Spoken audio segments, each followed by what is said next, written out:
नमस्कार प्रिय दर्शकों, हाजिर हूं मैं जन्म कुंडली अध्ययन करने के लिए। एक जन्म कुंडली लेकर आप सबके सम्मुख उपस्थित हुआ हूं। यह जन्म कुंडली एक युवक की है। आइए हम सभी मिलकर इस जन्म कुंडली का अध्ययन करेंगे। मैं जन्म की तारीख आपको बता देता हूं, जन्म का समय, जन्म स्थान। आप भी जन्म कुंडली का निर्माण कर लीजिए ताकि आप इस जन्म कुंडली को देख सकें और साथ ही साथ यदि आपकी रुचि ज्योतिष में है तो जन्म कुंडली फलादेश आप अपनी कुंडली पर भी इसके आधार पर कैसे करना है यह सीख सकें।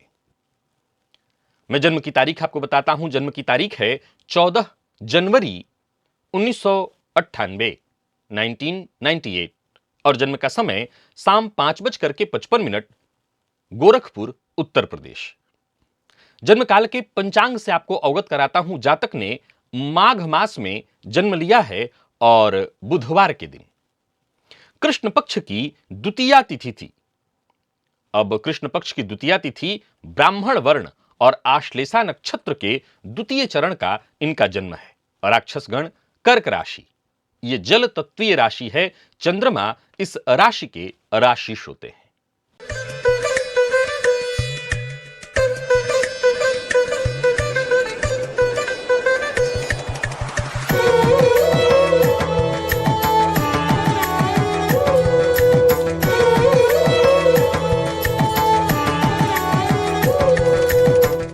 तो कर्क लग्न और कर्क राशि, लग्नपति का जाकर के लग्न में ही बैठ जाना। वहीं सूर्य, शुक्र और मंगल ये तीन ग्रह कुंडली के सप्तम में बैठकर के लग्न को देख रहे हैं। शनिदेव भाग्य भाव में मीन राशि में बैठे हैं। आध्यात्म के दृष्टिकोण से जन्म कुंडली के नवम के शनिदेव को अत्यंत श्रेष्ठ माना गया है। वहीं इनकी कुंडली में बुध, जो कि इस कुंडली में अगर देखा जाए तो 12वें और तीसरे के स्वामी बनते हैं, जाकर के कुंडली के षष्ठ में बैठे हैं। दूसरे भाव के राहु को बहुत अच्छा तो नहीं कहा जा सकता। हालांकि मैं बता दूं कि दूसरे भाव के राहु गुरु के साथ संबंध बना रहे हैं। गुरु केतु की युति है। कुंभ राशि में गुरु, ज्योतिष शास्त्र में कुंभ राशि के गुरु को कर्कवत कहा गया है, अर्थात उच्च के समान फल देने वाला। प्रिय दर्शकों, कर्क लग्न कैसा लग्न है, कैसे होते हैं इस लग्न के जातक? तो संवेदनशील, भावनात्मक, पारिवारिक और आत्मीयता से भरे हुए, सबके लिए बहुत शीघ्र ही भावुक हो जाए। यह लग्न जल तत्व प्रधान है और चंद्रमा के प्रभाव में होने के कारण ऐसे जातक की जो भावनाएं हैं वो अत्यंत प्रबल होती हैं और अपने आसपास के लोगों, अपने परिवार के लोगों, औरों के सुख दुख को गहराई से महसूस करने वाला लग्न है। इस लग्न के जातक के व्यक्तित्व में सहानुभूति और सेवा की जो भावना है वो सबसे अधिक होती है। हालांकि एक बात है कि चंद्रमा का प्रभाव है, फलतः ऐसे लोगों के लिए हम कह सकते हैं मानसिक अस्थिरता, या एक अंग्रेजी शब्द है मूड स्विंग करना। प्रिय दर्शकों, कर्क राशि की भी बात करें तो लग्न का भी यही प्रभाव है, राशि का भी यही प्रभाव है। अब देखा जाए तो जातक के लिए दोनों है, फलतः ऐसा जातक अत्यधिक भावुक हो जाए। हालांकि सहज ज्ञान से युक्त होता है और जातक स्वभाव से देखभाल की प्रकृति वाला होता है। जो उसके आसपास हो, जो उसके अपने हो, सबका देखभाल करे। मैं हमेशा कहा करता हूं कि कर्क लग्न का स्वभाव है, कर्क राशि का यह स्वभाव है कि अपना काम छोड़ दें परंतु औरों का काम तो वक्त पर ही करना है। मानसिक रूप से मजबूत भी होते हैं क्योंकि लग्नेश लग्नगत हैं, लेकिन कभी कभी तो इतना अत्यधिक संवेदनशील ऐसा जातक हो जाएगा कि कई बार जो कठिन निर्णय लेने हैं उसमें कठिनाई उसको महसूस होगी। कुल मिलाकर के देखें तो कर्क लग्न और लग्नगत चंद्रमा को अच्छा कहा जाएगा, जातक के लिए तो बहुत ही अच्छा कहा जाएगा। ज्योतिष शास्त्र कहता है कर्क, वृश्चिक और मीन, यही वो तीन लग्न हैं जिस लग्न के जातक सर्वाधिक साधक प्रवृत्ति के या पूर्व जन्म के साधक ही होते हैं। हालांकि इनका जन्म आश्लेषा के द्वितीय चरण का है, राक्षसगण के हैं, फलतः चाहते, कामनाएं भी प्रबल होंगी। निसंदेह इस लग्न के जातक दूसरों के भावनाओं को गहराई से समझ सकता है, आत्मीयता से जुड़ सकता है, लेकिन इसके बावजूद चाहते भी होंगी। और उन चाहतों के पीछे अगर देखा जाए तो सप्तम भाव में शुक्र मंगल की युति, सूर्य, हालांकि देखा जाए तो मंगल सूर्य और शुक्र से बहुत दूर हैं, पर फिर भी बैठे तो सब सप्तम में ही हैं। प्रिय दर्शकों, इनके कुछ प्रश्न हैं, आइए मैं इनके प्रश्नों की ओर आपको लेकर के चलता हूं। फिर जो भी प्रश्न है इनके, इसका जवाब इस जन्म कुंडली से हम तलाशेंगे और आप भी देखते रहिए इनकी कुंडली को, आप क्या क्या ढूंढ पा रहे हैं। अब देखा जाए तो इनका पहला प्रश्न है, मैं आईटी सेक्टर में बीटेक किया हुआ है और आईटी क्षेत्र में ही 4 साल से नौकरी कर रहा हूं, पर नौकरी में मन नहीं लगता। मनपसंद नौकरी कब मिलेगी और नौकरी में उन्नति कब तक होगा? पहला तो यह तय है कि कर्क लग्न के जातकों को मैं सदैव नौकरी करने की ही सलाह देता हूं। मैं कहा करता हूं कि आपको नौकरी ही करना चाहिए, नौकरी में ही आपको उन्नति मिलने वाली है, कहीं और नहीं। देखिए, सबसे पहले तो आपको मैं बताना चाहता हूं, आपकी जन्म कुंडली में कर्म भाव अर्थात दसम भाव के स्वामी जो मंगल हैं, वो जाकर के कुंडली के सप्तम भाव में बैठकर के अपनी चौथी दृष्टि से दसम भाव को देख रहे हैं।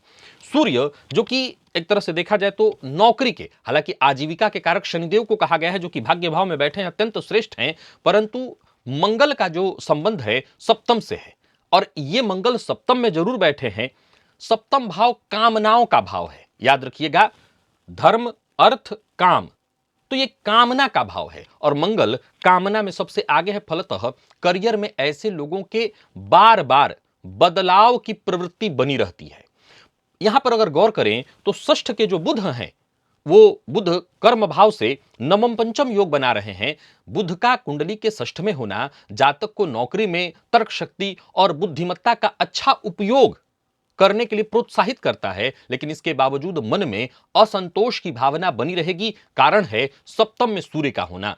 सूर्य सप्तम में नीच की स्थिति में बैठे हुए हैं, क्योंकि कालपुरुष की कुंडली का निर्माण किया जाएगा तो सप्तम में तुला राशि होती है और यहां पर सूर्य कैसे हैं तो मकर राशि में 0.18 अंश यानी 0 अंश 18 कला के साथ मृत अवस्था में।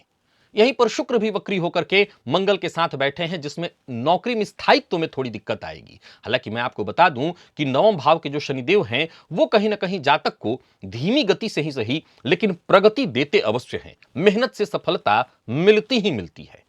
अब आगे इन्होंने पूछा है कि मनपसंद नौकरी कब तक मिल पाएगी। मैं आपको गोचर के दृष्टिकोण से अगर बताऊं तो वर्तमान में ढैया आपको जारी है, जो 29 मार्च को समाप्त हो जाने वाली है। ढैया समाप्त हो जाने दीजिए, शुक्र की दशा आपको चल रही है। कर्क लग्न की कुंडली के लिए शुक्र कोई कारक ग्रह नहीं है। शुक्र की दशा में वर्तमान समय में राहु का अंतर चल रहा है और शुक्र राहु का संबंध इस कुंडली में षडाष्टक योग का है। इसके बाद शुक्र की ही दशा में गुरु का अंतर आएगा और शुक्र का गुरु का भी संबंध द्विद्वादश का है। कमोबेश अभी देखा जाए तो थोड़ा उतार चढ़ाव आपको देखना है, परंतु अभी ढैया समाप्त हो जाने दीजिए। एक बार ढैया अभी आपकी समाप्त हो जाती है 2025 के इसी 29 मार्च को, इसके बाद आपके कार्य क्षेत्र में अच्छी गति आएगी और कहीं ना कहीं स्थिरता आपको मिलेगी। शनिदेव जैसे ही आपके भाग्य भाव में प्रवेश करेंगे, असल में देखा जाए तो जैसे ही भाग्य भाव में शनिदेव का प्रवेश होगा, यानी मीन राशि में, यानी जो कि आपकी जन्म कुंडली में ओरिजिनली बैठे हुए हैं, हालांकि शनिदेव आपके लिए कारक नहीं अकारक ग्रह हैं, पर फिर भी भाग्य भाव में जैसे ही शनिदेव प्रवेश करेंगे मीन राशि में, आपके लिए बढ़िया होगा। कार्य क्षेत्र में स्थायित्व आपको देखने को मिलेगा। यहां एक बात आपको बता देता हूं, काम में मन न लगना। देखिए, इसको मैं आपके ऊपर थोपना नहीं चाहता, परंतु ज्योतिषीय दृष्टिकोण से यह बात सदैव ध्यान रखना है कि कर्क लग्न के जातकों की एक समस्या यही तो होती है, जिसके चलते मैं व्यापार करने की सलाह नहीं देता, काम में मन न लगना। गौर करें आप तो चंद्रमा आपकी कुंडली के लग्न में ही बैठे हुए हैं, सूर्य की दृष्टि पड़ रही है, शुक्र मंगल की दृष्टि पड़ रही है। काम में मन अस्थिरता पूर्ण ही रहने वाला है, कम ही लगने वाला है। फलतः व्यापार की तरफ तो मैं आपको व्यापार के भी रास्ते बता देता हूं, परंतु आप मूलतः नौकरी में बने रहिए और उन्नति मार्च के बाद आपकी होने वाली है, उन्नति होगी, उसके लिए कोई दिक्कत नहीं। अब मनपसंद नौकरी किसको कहते हैं, मैं क्या कह सकता हूं, मनपसंद तो यही है कि जहां आप लग करके काम करें वहीं मनपसंद हो जाएगा। मनपसंद बनाना पड़ता है। आपने पूछा है कौन से क्षेत्र में नौकरी करना सही रहेगा।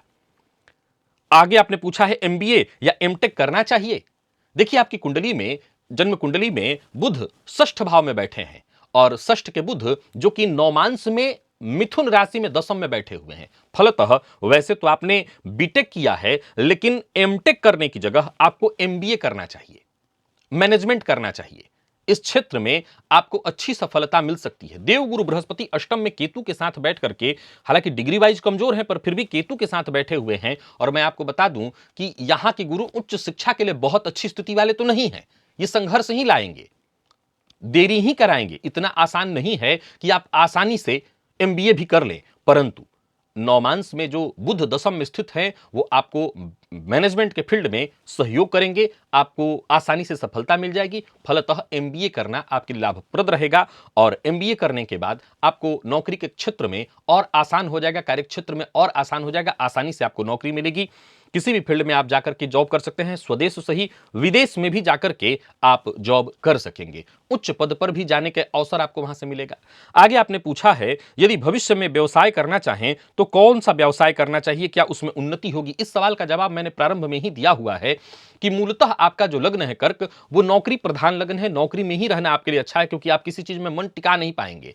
ऊपर से अगर मान लिया जाए कि मैंने आपको व्यापार करने की सलाह दे दी, तो व्यापार तो ऐसा चीज नहीं है कि आज आप कर रहे हैं कल छोड़ दीजिए। कल छोड़ देंगे तो आपका सारा पैसा डूब जाएगा। फिर भी जन्म कुंडली के अष्टम में केतु जो इस बात का संकेत देते हैं कि कुछ नया और कुछ गूढ़ करने का अवसर आपको मिलेगा। व्यवसाय में भी आप अपने आत्मबल के दम पर, क्योंकि सप्तम में शुक्र मंगल भी बैठे हुए हैं और सूर्य भी हैं यहां पर, तो कई सारे ऐसे फील्ड बनते हैं, जैसे इलेक्ट्रॉनिक्स का भी फील्ड बनता है, वाहन का, कंस्ट्रक्शन का, या सौंदर्य प्रसाधन से जुड़ा भी व्यापार आपके लिए लाभप्रद हो सकता है। वैसे मैं बता दूं कि लग्न का मान जो है आपकी कुंडली में 7 अंश है, सूर्य 0 और चंद्रमा आपकी कुंडली में 21 अंश पर है। चंद्रमा से 10 घर आगे मंगल की राशि बन रही है और ये मंगल नौमांश में बुध की राशि में जाकर के बैठे हुए हैं। इलेक्ट्रॉनिक वगैरह से संबंधित व्यापार, सौंदर्य प्रसाधन, खाने पीने से संबंधित चीजों का व्यापार, आप इनमें से कोई भी व्यापार करना चाहें कर सकते हैं। याद रखिएगा शनिदेव आपकी कुंडली के 9वें भाव में बैठे हुए हैं। व्यापार में संघर्ष करना होगा, लेकिन नौमांश में दशमस्थ शनिदेव बुध और षडबल में भी बुध ठीक ठाक बली हैं। नौमांश में लग्नगत राहु मंगल, इसमें और भी कई सारे फील्ड बनते हैं। जैसे आपने बीटेक वैसे किया हुआ है, आप आईटी सेक्टर से हैं, तो technology, cyber security, data analysis या डिजिटल मार्केटिंग का जो फील्ड है, डिजिटल मार्केटिंग के फील्ड में, कंसल्टेंसी या किसी और भी क्षेत्र में, क्योंकि नौमांश में मंगल जो है वो बुध के राशि में बैठे हैं, तो किसी भी तरह की कंसल्टेंसी इत्यादि के फील्ड में भी आपको सफलता मिल सकती है, इस बात की संभावना है। कुल मिलाकर के बस यूं समझ लीजिए कि जो भी वाणी या अपनी बुद्धिमत्ता से संबंधित कार्य हैं, यानी बात बेचने वाले कार्य हैं, ऐसे कार्यों में आप विशेष सफलता हासिल कर सकते हैं। यानी कुल मिलाकर के आईटी सेक्टर से जुड़ा कोई कार्य अगर करना चाहते हैं, एक और आपको रास्ता बताता हूं, आप किसी तरह के निर्माण कार्य से भी जुड़ना चाहते हैं, क्योंकि नौमांश जन्मांक में आपका मंगल जो है वो उच्च का होकर के बैठा है, तो इससे भी जुड़ करके या निर्माण कार्य करने वाली जो कंपनियां हैं उनमें अगर सलाहकार वाला कोई कार्य आपको मिल जाए, तो ऐसे कार्यों को करके भी आप अच्छी सफलता हासिल कर सकते हैं। आगे आपने पूछा है विवाह कब और किस दिशा में होगा, वैवाहिक जीवन एवं संतान सुख कैसा होगा, ससुराल कैसा होगा। मैं सबसे पहले तो बता दूं कि सप्तम भाव के स्वामी शनिदेव जाकर के कुंडली के भाग्य भाव में बैठे हैं, जो कि इस बात की सूचना देता है कि विवाहोपरांत आपका भाग्योदय है। अब आपने आगे पूछा है कि विवाह कब होगा। अब देखिए विवाह कब होगा, अगर इस सवाल का जवाब दें तो विवाह का योग तो अभी भी चल रहा है। गोचर कुंडली में इस समय देव गुरु बृहस्पति आपकी राशि से लाभ में, यानी वृषभ राशि में एकादश भाव में संचरण करें, जिनकी 9वीं दृष्टि सप्तम भाव पर होने के चलते विवाह का योग तो चल रहा है। परंतु याद रखिएगा आपके सप्तम भाव में मंगल बैठे हुए हैं और आपको बहुत सोच समझ करके कुंडली मिला करके ही विवाह करना है। बिना बकायदा कुंडली मिलाए अगर आपने विवाह किया तो वैवाहिक जीवन सुखद नहीं कहा जा सकता। यहां पर एक चीज गौर करिए कि सप्तमपति शनिदेव हैं और सप्तम में ये जो ग्रह बैठे हैं अपना जो प्रभाव दे रहे हैं उसके हिसाब से विवाह में विलंब के भी योग बनते हैं। हालांकि मैं कह सकता हूं कि विवाह का एक योग चल रहा है आपकी कुंडली में। अगर घर परिवार प्रयास करना शुरू करे तो बात बन सकती है। जन्मस्थान से पश्चिम दिशा, जन्मस्थान से पश्चिम दिशा की ओर विवाह की प्रबल संभावना है। शुरुआत में फिर से बता दूं कि ढूंढने में, मिलने में कठिनाइयां तो आएंगी, परंतु नौमांश में अगर देखा जाए तो सप्तम भाव में वहां भी राहु मंगल का संबंध बन रहा है, शनि की दृष्टि पड़ रही है। विलंब से विवाह तो होगा, लेकिन अगर सही चुनाव हो जाए तो जीवन साथी का बुद्धिमान होना, व्यवहारिक होना तय है। अब बात आपने जो पूछा है संतान सुख की, तो मैं बता दूं कि यह है आपका पंचम भाव। अगर आप ध्यान से देखें तो पंचम भाव के स्वामी मंगल वैसे तो उच्च के होकर के बैठे हैं, लेकिन यह भाव जो सप्तम भाव है तो ये केंद्र का भाव, लेकिन इसको भी मारक भाव कहा गया है। तो पंचम पति का जाकर के सप्तम में या सप्तम पति का जाकर के पंचम में बैठना संतान सुख को बाधित करता है। यह नंबर 1 पॉइंट हुआ। अब जरा ध्यान से देखिए आप अपनी कुंडली को, तो आपको दिखाई पड़ेगा कि आपके पंचम भाव पर किसी भी ग्रह की दृष्टि नहीं पड़ रही है। पंचमेश उच्च के हैं जरूर, मारक भाव में सप्तम में बैठे हैं, पंचम भाव पर किसी भी ग्रह की दृष्टि आपको नहीं दिखाई पड़ रही है, फलतः यह इस बात की सूचना है कि पंचम भाव आपका सुप्त है और वो इस तरफ इंगित करता है, इशारा देता है कि संतान सुख बाधित अथवा देर से होने वाला है। एकदम से ये तो नहीं कह सकता कि संतति होगी ही नहीं, लेकिन ये जरूर कहना चाहता हूं कि संतान सुख में थोड़ी दिक्कत आने वाली है। अतः आपको जब भी विवाह करना है, बाकायदा कुंडली मिला करके विवाह करना है, यानी सब कुछ देखना है, उसमें यह भी देखना है कि संतान सुख कन्या की कुंडली में, स्त्री की कुंडली में हो। अब स्त्री की कुंडली में संतान सुख बली होने से कन्या संतति की संभावना प्रबल बनेगी, फिर भी संतति सुख हो जाएगा। आगे आपने पूछा है भविष्य में स्वास्थ्य कैसा होगा, घर और आर्थिक स्थिति के बारे में बताइए। देखिए, स्वास्थ्य के दृष्टिकोण से देखें तो अष्टम के केतु हैं और बुध षष्ठ में बैठे हुए हैं। स्वास्थ्य में थोड़ी बहुत परेशानियां तो रहने वाली है। वैसे आपकी कुंडली में मंगल और चंद्रमा षडबल में ये दोनों ग्रह बहुत अधिक पावरफुल हैं और इनका आपकी कुंडली में बली होना इस बात की ओर इशारा करते हैं कि ऊर्जा तो रहेगा, पर फिर भी हड्डी, जोड़, त्वचा जन्य रोग रहने वाला है आपको। केतु कुंडली के अष्टम में हो, षष्ठ में हो, तो लोगों को भ्रामक रोग होता है। पाइल्स की भी शिकायत, पेट जन्य रोग और भ्रामक रोग, कभी कुछ सामान्य शब्दों में कहूं तो इसको कहा जाता है नजर लगने की शिकायत, ऐसे लोगों को बहुत ज्यादा होती है। तो स्वास्थ्य के मामले में ये छोटी मोटी परेशानियां तो आएंगी। अब बारी आती है आपके आर्थिक स्थिति की, जो कि आपने पूछा है। आर्थिक स्थिति के दृष्टिकोण से देखें तो धनभावपति जाकर के आपकी कुंडली के सप्तम में और लाभपति भी सप्तम में, दोनों की युति है। और यहां पर अगर आप गौर करें तो विवाहोपरांत ये कह रहा है कि विशेष धन देखने को मिलेगा। हालांकि आप कहीं निवेश इत्यादि करना चाहते हैं धन को बढ़ाने के लिए, तो आपको सावधानी से धन निवेश करना होगा, क्योंकि कुंडली के पंचम भावपति जरूर उच्च का है। मंगल कुंडली में षष्ठ भाव, माफ करिएगा, बुध कुंडली में षष्ठ भाव में जाकर के बैठे हैं, राहु की दृष्टि से दृष्ट, शनि की दृष्टि से दृष्ट। सो इन्वेस्टमेंट इत्यादि के मामले में आपको बहुत सावधानी बरतनी पड़ेगी, विशेष करके शेयर मार्केट इत्यादि में निवेश करते हैं तो। नियमित आपको व्यायाम करना होगा, पेट संबंधी चीजों का ध्यान रखना होगा, खान पान अपना नियंत्रित रखना होगा। आगे आपने लिखा है कि माता को हृदय की समस्या है, क्या वो मेरी शादी देख पाएंगी? देखा जाए तो आपकी जन्म कुंडली में चंद्रमा स्वगृही होकर के लग्न में बैठे हैं। हालांकि लग्न के चंद्रमा को एकदम श्रेष्ठ नहीं कहा जा सकता, ये पूरब है, चंद्रमा पश्चिम के कारक है, लेकिन आपका जन्म चूंकि सूर्य के सामने ही चंद्रमा है, सो यहां पर पूर्णिमा के करीब जब जन्म होता है तो ऐसी स्थिति में जहां चंद्रमा के पास बल हो, तो एकदम से ये नहीं कहा जाएगा कि नहीं माता का जीवन इतना नहीं रहने वाला है। अब देखिए, ये जो जन्म कुंडली का चतुर्थ भाव है, ये माता का घर है। अब यहां से 6 घर आगे आएंगे तो यहां पर आपको दिखाई पड़ेंगे शनिदेव, ये माता के रोग का भाव है। अब नवम में शनिदेव माता के स्वास्थ्य को प्रभावित तो करेंगे, लेकिन षष्ठ के शनिदेव एक तरह से देखा जाए तो रोग हंता भी बनते हैं। सो सही देखभाल किया जाए, विशेष ध्यान दिया जाए उनका, तो उनके स्वास्थ्य को संभाल कर चला जा सकता है। और संभवतः जो माता विवाह की बात आप कर रहे हैं, वो बिल्कुल आपके विवाह को देख सकेंगी और उसमें कहीं कोई दिक्कत नहीं है। चंद्रमा और गुरु के उपाय, अर्थात सोमवार के दिन शिव जी का अभिषेक करने से और गुरुवार का व्रत करने से आप अपने माता के सुख को, क्योंकि गुरु की दृष्टि चतुर्थ भाव पर पड़ रही है, गुरुदेव अपनी नवीं दृष्टि चतुर्थ भाव पर डाल रहे हैं, जो माता के जीवन को सुरक्षित करेंगे। परंतु गुरुदेव के पास बल कम है, अतः गुरुवार का व्रत करना, सोमवार के दिन शिवलिंग पर जल चढ़ाना, इससे आपके माता के आयु में वृद्धि होगी। आगे आपने लिखा है कि शत्रु आसपास काफी हैं, इसके लिए कोई उपाय? मैंने मोती, सोना, तांबा की रिंग पहनी है, क्या यह ठीक है? सबसे पहले तो शत्रु आपके आसपास ही रहेंगे और वो हमेशा ही रहेंगे, उनको आप दूर कभी नहीं कर पाएंगे, क्योंकि इसके पीछे आपकी वाणी कारण बन रही है। आप अपने वाणी से लोगों को शत्रु बनाते रहेंगे। षष्ठ भाव में बुध बैठे हैं और शनिदेव नवम भाव में बैठ करके शत्रु भाव को देख रहे हैं। शत्रु कुछ बिगाड़ने वाले तो नहीं हैं, परंतु हां, शत्रु रहेंगे अवश्य। आपकी वाणी के कारण लोग आपके शत्रु लगातार बने रहेंगे।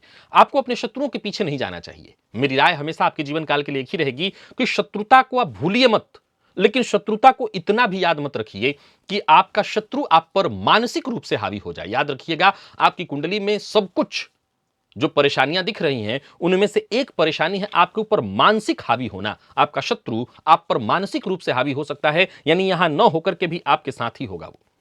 इससे आपको बचना है। आपका सबसे बड़ा शत्रु आपका मन बन सकता है, तो शत्रु को अपने ऊपर मानसिक रूप से हावी मत होने दीजिए। बाकी शत्रु के पीछे पड़ने की कोई आवश्यकता नहीं है। मोती, सोना और तांबा, ये तीनों ही चीजें ठीक है, इसमें कहीं कोई दिक्कत नहीं, आपने उचित चीज पहन रखा है। शत्रुता अगर बहुत ज्यादा आपके जीवन काल में बढ़ रही है या शत्रुता को लेकर के बहुत परेशान हैं, तो जो तांबा पहने हैं, अनामिका में पहने हैं या जैसे भी पहने हो, तांबे का बढ़िया कड़ा पहनिए, इससे शत्रुता दूर होगी। बाकी आपने लिखा है कि 6 साल की उम्र में मेरे वजन अनुसार अनाज दान किया जा चुका है, क्या इसे फिर करना है? देखा जाए तो आपकी कुंडली में अन्न का दान एक बार हुआ है, आगे भी कर रहा है, क्योंकि द्वितीय भाव में अगर देखा जाए तो राहु बैठे हुए हैं। फलतः अन्न दान से फायदा ही होगा, वजन के बराबर न भी करें तो ऐसे भी दान से आपको फायदा मिलेगा। शनिदेव वैसे भी जन्म कुंडली के नवम में बैठे हैं, जो नियमित दान से और बली होते हैं, तो दान करिए। शुक्रवार को गाय को आटा और आटे में गुड़ मिलाकर के गाय को खिलाइए, अथवा आप ये भी कर सकते हैं कि रोटी के ऊपर गुड़ रख करके गाय को आप खिलाइए, इससे आपको फायदा मिलेगा। आप चांदी के आभूषण भी धारण कर सकते हैं, इससे भी आपको फायदा मिलेगा। तो आप चांदी का आभूषण भी धारण करके देखिए, उसका आपको लाभ मिलने वाला है। और बाकी सबसे जरूरी उपाय जो मैं आपको कहना चाहता हूं वो है भुवन भास्कर की आराधना। भुवन भास्कर की आराधना करिए, यह नियम से करिए, यह आपके लिए परम उपयोगी सिद्ध होने वाला है। साथ ही साथ अपनी कुंडली को बल देने के लिए गायत्री मंत्र का जप किया करिए, यह आपके लिए परम उपयोगी सिद्ध होगा। कम से कम आप नियम से एक माला गायत्री मंत्र का जप करिए, लाभप्रद रहेगा आपके लिए। एक चुटकी हल्दी जल में डाल करके प्रत्येक गुरुवार के दिन स्नान करिए और केसर का तिलक अपने माथे पर गुरुवार के दिन विशेष रूप से लगाया करिए। साथ ही साथ हनुमान जी की आराधना करना, क्योंकि इष्ट देवता के रूप में आपकी कुंडली में हनुमान जी ही हैं, तो हनुमान जी की आराधना से भी आपको फायदा मिलेगा। सो हनुमान जी की आराधना करिए। शिव जी की आराधना करने से आपके माता के स्वास्थ्य में जो भी परेशानी आ रही होगी वो दूर होगी, और आपके अंदर मानसिक जो परेशानी आने वाली है उससे भी आप बचेंगे। ये छोटे छोटे उपाय अगर आप अपने जीवन काल से जोड़ लें तो आपकी परेशानियां बहुत हद तक दूर हो जाने वाली हैं। तो आशा करता हूं आपने जितने भी प्रश्न पूछे उन सबका आपको जवाब मिल गया है। पुनः एक बार दोहरा देता हूं अंत में, नौकरी में बने रहिए, व्यापार की तरफ अभी मत सोचिए। इसी मार्च के बाद आपकी स्थिति थोड़ी अच्छी हो जाएगी, और व्यापार करना ही है तो भी कम से कम थोड़ा सा इंतजार और कर लीजिए, विवाह हो जाने दीजिए। विवाहोपरांत व्यापार की ओर जाइएगा, और कई सारे व्यापार मैंने आपको सुझाए हैं, उनमें से कोई एक चुन लीजिएगा, आपको सफलता मिलेगी। प्रिय दर्शकों, इस जन्म कुंडली के संबंध में यदि आप भी कुछ कहना चाहते हैं तो कमेंट में आपका स्वागत है, आप जरूर लिखिए ताकि ये उसको पढ़ें। और मुझे इजाजत दीजिए, आज के लिए बस इतना ही। इजाजत दीजिए, पुनः मुलाकात होगी, तब तक के लिए नमस्कार।